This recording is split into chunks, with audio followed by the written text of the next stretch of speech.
Here we go. I have my first monster. It's a goblin, and I have the master monster and the regular monster. And here's the regular monster. And you can see it was fun. I painted the base. I didn't want it to be just a black base. I thought it'd be fun to do it like a stone texture.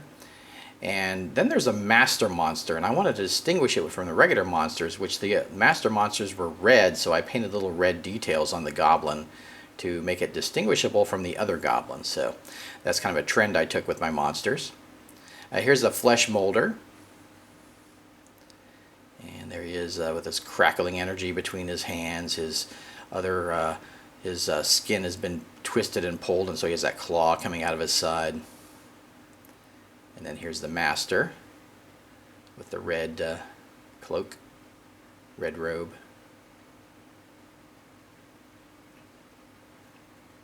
There we go, nice. And here we have a zombie. So I just did the classic kind of zombie paint job here. Old ratty grave clothes with the decaying skin. And for the master, I wanted to do it like a fresher zombie that had like the skin ripped off or something. So here I gave it like a bloody appearance there. Yeah, pretty cool. And for the cave spider, there we go. I wanted to do something different with the webbing, so I put some strands of webbing coming out from the center of the base. I thought that was a fun little detail. And then here's the master monster with the Black Widow sign on the back. I thought that was fun. Here we go, our cave spiders. Then I got the bar guests, and here's our regular one. You can see the side is kind of decayed and the side of the head. And there we go.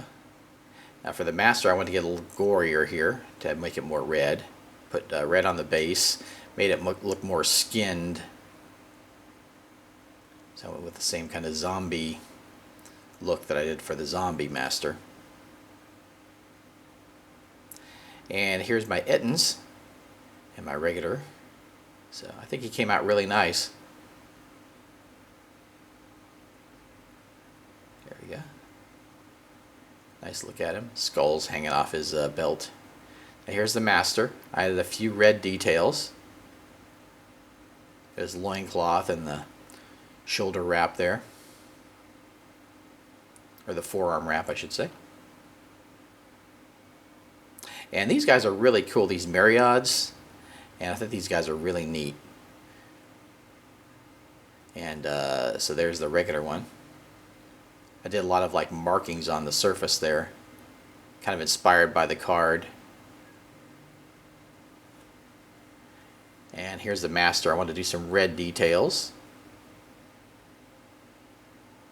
So you can see those red stripes there. Easily distinguishes the master. Alright, there's the Mariods. And these are cool. These are elementals. And the way they do the elementals is they have all the elements together. So there's air, water, earth, and fire. Right? And I wanted to paint the base to reflect that. So I had a fun paint job on the base there. And I think these guys really came out neat. Now here's the master. The way that I wanted to distinguish it was I wanted to have it like the stone texture was like lava. So it was like there was hard lava encrusted on top of the magma. And that's what I was going for with the earth part of the elemental to distinguish it from the other. To make it the master monster. And here we are, the shadow dragons. So pretty cool. They're pretty much black, but they have that tongue and eyes that are that very weird kind of green, and so I tried to mimic that. I also wanted to make something cool on the base, so I did that kind of shadows coming out from their feet. I thought that was kind of fun. And here's the master, so I just did some red details on the master. So, fun. And I think these will really add to the game itself, just the detail on these. Hey, I hope you find these tips helpful. If you did, give your old DM Scotty a thumbs up, and that'd be a like. Also, check out my forum and Facebook group, a bunch of wonderful people on there. And if you do like these vids, consider tipping. There is a little tip thing on the video. You can click on that and tip directly to your DM Scotty. And if you want to go take it further than that, you can go to Patreon and become a supporter and a member of the family. I have a monthly magazine called The Crafter's Lair, which you'll have instant access to when you become a supporter. Take care. Have fun gaming.